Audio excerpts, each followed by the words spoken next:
Okay, guys, Melissa here. So, what do I want to talk about? I want to talk about the movie Mommy Dearest. So, I watched this for free with my library card.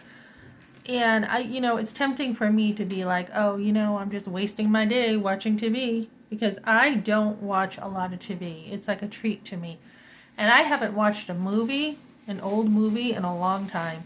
So, I watched also some other things. I watched the Larry King interview with Christina Crawford. I said Joan Collins. Correction. Joan Crawford. Those are easy to get mixed up. So, I'm watching this and I'm hearing her talk about what an awful childhood she had. This is a privileged woman, right? And I'm like, okay. And she's like, she had to eat what was on the table. I'm like, seriously? We all had to eat what was on the table. And if you didn't eat what was on the table, many times it was wrapped up for you for the next day to finish it. So I'm like, okay, that's the Larry King interview. And then there's Michael Douglas, and I watched, is it Michael Douglas? I think so. I watched a bunch of interviews to try to research. And I'm like, okay. And then Donahue, and I'm like, all right. So she said when she went to go see her mother, when her mother was dead, she did it because she loved her. Then she talks about in another interview how she doesn't really love her. She never really loved her. She tried to love her, but she never loved her. And I'm like, okay. And then people are like, oh no, she had to do laundry as a kid. She had to pick up after herself. A lot of people feel like she's not telling the truth.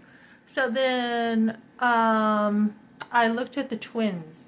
I mean, I didn't see anything with Christopher, and I didn't dig really deep, but Christopher Crawford. And then I'm watching an interview with one of the twins, and I'm like, okay. So she's like, this is not the mother that we had at all. What is she talking about? So sometimes with big families or kids spaced apart, a mother can be stricter with her first kids than the babies, right? So I'm like, all right, give it the benefit of the doubt. Um, so then I'm watching her again, and I'm like, this stuff isn't quite making sense. So she's, everyone's saying the movie is worse than the book, much worse. And so where my mother came from, an orphanage, the whole west side of Manchester, Rockrimmon, everyone went to St. Peter's. So that is where my mother would have went. And I did some research, and she would have went over there. And I don't know how long, but I should be able to know my family history, right? Why don't I know my family history? Why is it so broken up? Why did somebody not take care of the family history better? So, St. Peter's would have been the place she was at. So I'm like, okay, an orphanage. My grandmother was a Mommy Dearest, I heard. So I'm like, well, let me watch this movie. I've heard of it growing up, but I never watched it. So my grandmother was worse than Mommy Dearest. My grandmother was much worse. And I watched the movie, and I'm like, what is she complaining about? What is she complaining about? She actually makes it sound, Christina, much worse than it was according to the movie. And I'm like, if this is the movie and this is the worst, what's the problem? She was a very strong-willed child in the movie. She was very defiant toward her mother, very disrespectful. And I'm like, wow, I never even talked to my mother like that, right? So she didn't want to eat what's on the table, so she sat there for hours. That's what happened to me when I wouldn't eat my cube steak. I had to sit there until I ate it. This was very common in the day. You ate what was on the table. And if you got real hungry, my dad would say, you must not be very hungry, because if you were real hungry, you would eat what's on the table. So we don't live like that nowadays, but back in the day you did. And there wasn't a lot of restaurants. We had one restaurant later on when I became, older. We had one restaurant in town. You ate at home. If you went out to eat, it was a treat. You didn't eat out all the time.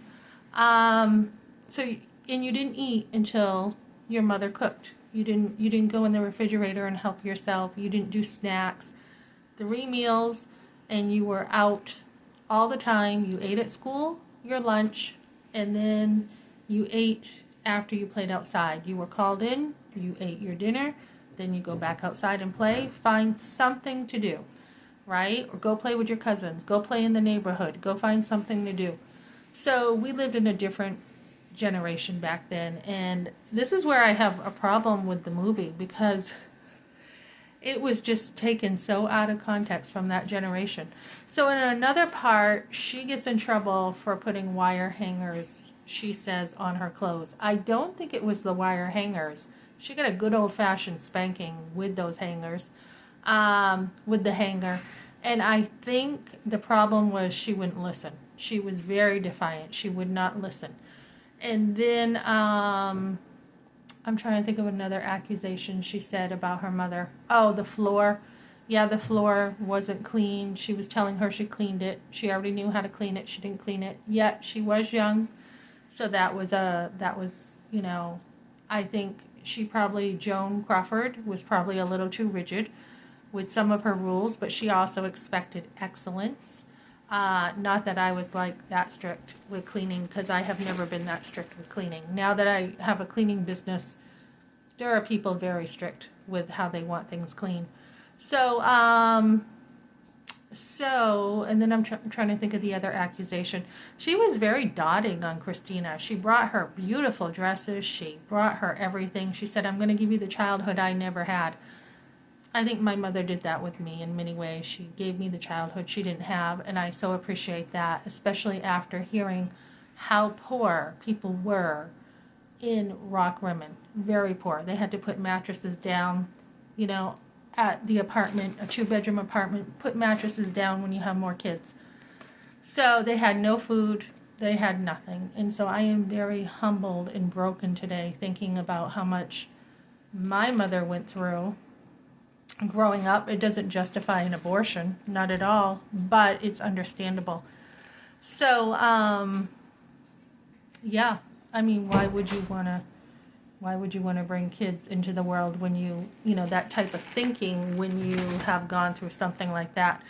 But her story was not my story. My story, I had grown up in a home where we had quite a bit of stuff. I mean, way too much stuff. My mother would declutter the bathroom with me, and she had tons of shampoos, tons of face creams. I mean, the whole closet, the whole cupboards under the bathroom, stuffed with just stuff from us shopping all the time. There was plenty of money. Definitely could have afforded that baby. There's never been a need that was not met. So, let me think.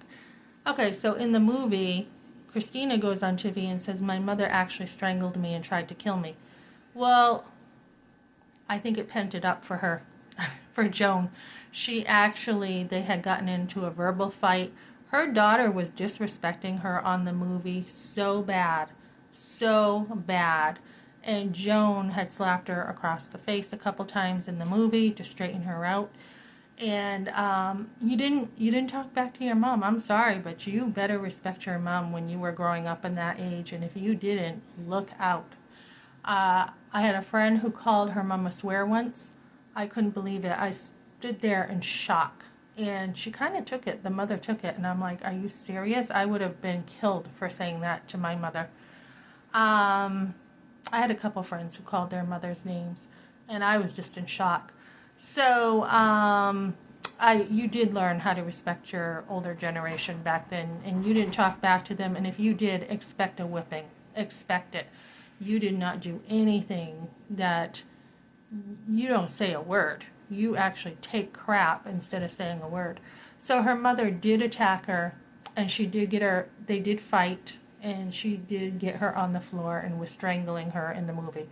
They said the movie was an exaggeration. I don't know how much she really did. I didn't read the book. But I wouldn't talk back to your mom. If you knew she was that way, I would not have talked back to her, because you don't know what's going to happen. I do have a respect for Joan Crawford. I have not really watched her movies. I've watched Elizabeth Taylor. I've watched, other famous movie stars, but I have not been into Joan Crawford because she was very dated. So I've never really watched her. And so now after watching who was it? It was her grandson. who was on an interview talking about what a great woman she was. And of course, when you're a grandmother, things, you mellow out, right?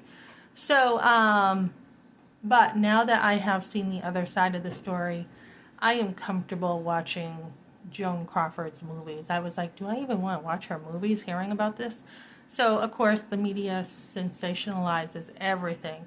And, they usually say the truth is between, when you get one side and you get the other, two different perspectives. The truth is probably somewhere in the middle. A lot of people don't believe Christina, though, and I don't think I really do. There are maybe some things that were maybe a little emotionally abusive. Maybe her mother was a bit harsh with some things, but yeah, no, I just don't believe it. But I will say my grandmother was worse than that. And I'm thinking, from the stories I've heard about my grandmother as a mother, are you seriously complaining about those things? My grandmother was a drunk, and my mother had like no food, nothing, in an orphanage, and working at the mills and handing her checks over to my grandmother so my grandmother could drink.